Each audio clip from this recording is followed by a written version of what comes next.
I'm very glad to be in Asheville and have enjoyed just sitting in the audience and listening to the chatter as I've been thinking about what I would tell you. I grew up in a little bitty town where there were sidewalks in front of all the houses, and I lived right next door to my very best friend, Judith Ann. And when we got old enough, we could walk to school and we could walk to town and buy an ice cream cone. Our mothers belonged to the bridge club. They loved to play bridge every other Tuesday night, and they loved to give parties. They gave bridal luncheons. They gave baby showers. They had Coca-Cola parties. Now, if you don't know what that is, that's an afternoon party, and you serve ice-cold Coca-Colas. Now, they were usually for those that were visiting from out of town. And then we had the coffees, and those were for the newcomers to our community, so they could meet all the other people. I couldn't imagine living any place else, but I grew up and married Will Cunningham and moved to Rome, Georgia, and I stepped into an unimaginable world. We bought a house in a subdivision. There were rows and rows and rows of houses and not one sidewalk anywhere, and the children rode the bus to school. It was a 3-bedroom, 1-bath house. The bathroom was so little that you had to leave the door open when you brushed your teeth or you'd crash your elbow. Now, growing up, being in that town was quite different. We had moved there in June, and it was late July, and nobody had come to call.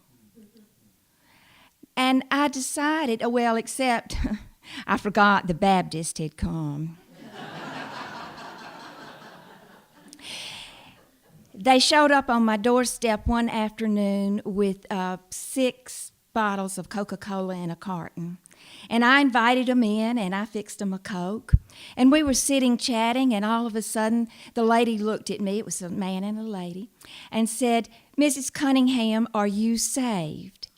I said, "Yes." She said, "Do you know Jesus as your personal Savior?"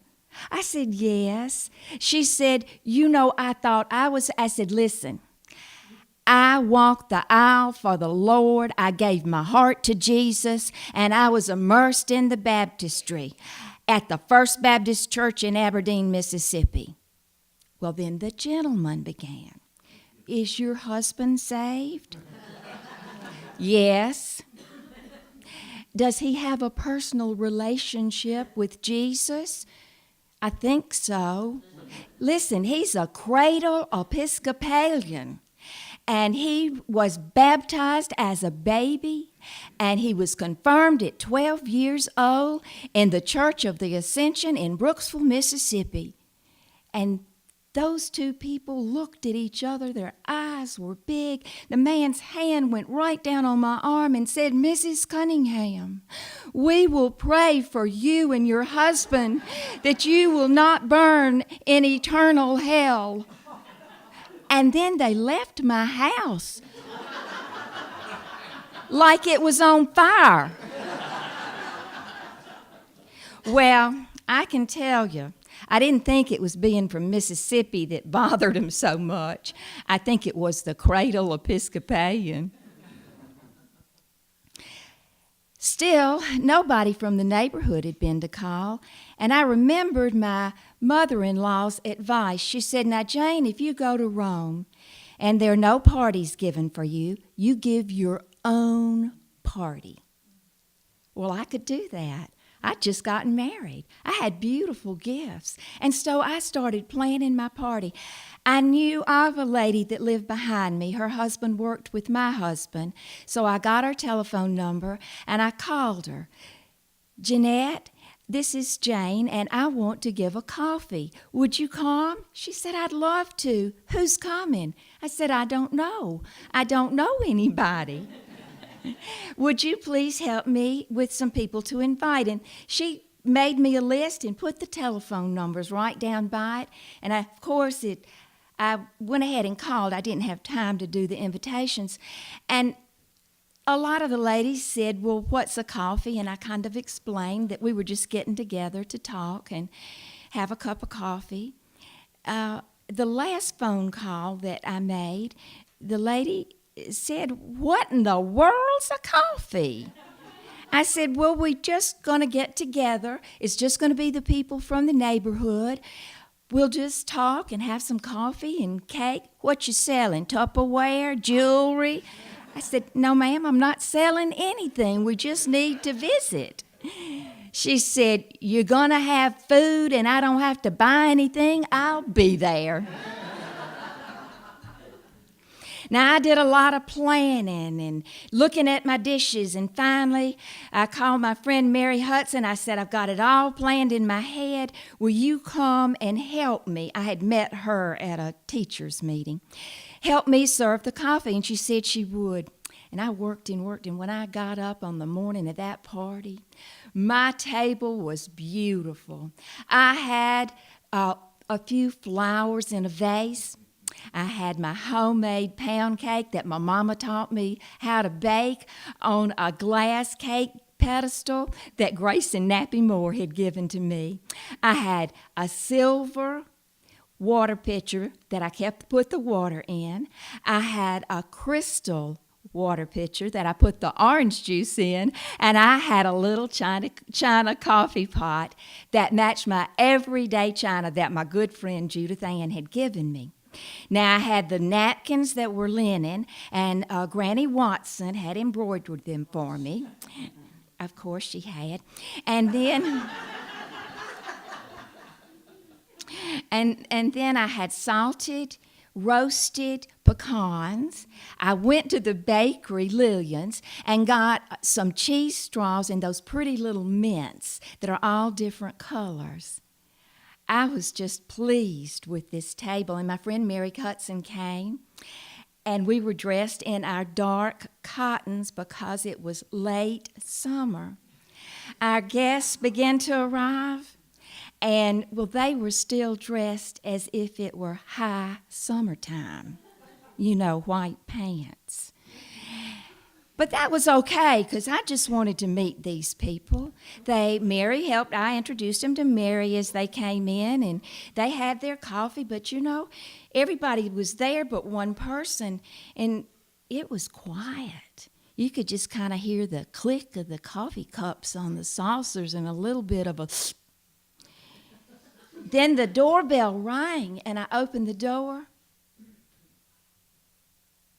I was speechless. There was a woman standing at my door in my doorway. Her hair was fixed, her face was fixed, and she had on one of those yellow house coats with a coffee cup and saucer embroidered on the pocket, and she had yellow fluffy house shoes to match. Well, now the ladies in the background helped me out. They hollered out, Liza May, you are here. Come on in, Liza May. And she said, this must be the coffee. And she headed right on in, and she served herself. She sat down. She got her chair kind of scooched up so she'd be in the middle of all these ladies. And my whole house filled up with laughter and women chattering. But I didn't know a thing they were chattering about because I didn't understand. They were talking about their husbands and what shifts they worked and what they would fix for them on what particular shift. They were talking about their children getting on school buses. And then somebody said to Liza May, Liza May, how's that oldest son of yours? I hear you've been having a little trouble with him. She said, Lord, yes, I have. Said, he's going to be the death of me. Well, no, he's not, 'cause now he's in jail and working on the chain gang, and I can sleep at night. Well, then those ladies began to talk about that young man, saying, oh, Liza May, he was the sweetest, nicest young boy growing up. He waved to me every time I came down the street. He was the only one that ever said, yes, ma'am, no, ma'am, thank you, and please. Maybe being on the chain gang will help him. And Liza May said, it is. He's going to have to get up and do some work, and I believe he'll do a turnaround for sure. Now, when my husband got home that night, he said, well, how was your party? I said, well, I think the ladies really had a good time, but I couldn't seem to find any common ground with them. He said, well, of course not. They all probably go to that Baptist church that couple came from. You need to join the Episcopal church, just like my mama and I want you to. Well, I couldn't imagine being in that Episcopal church, and Will just sat down and started reading the Wall Street Journal. I wanted to go home. I couldn't imagine bringing up my children in that little old bitty house. I couldn't imagine how I was ever going to find any ground to communicate with these ladies. And I could not imagine being an Episcopalian.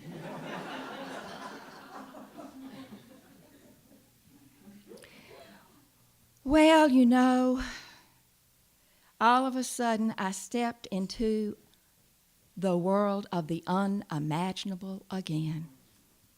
I was going to be a mama.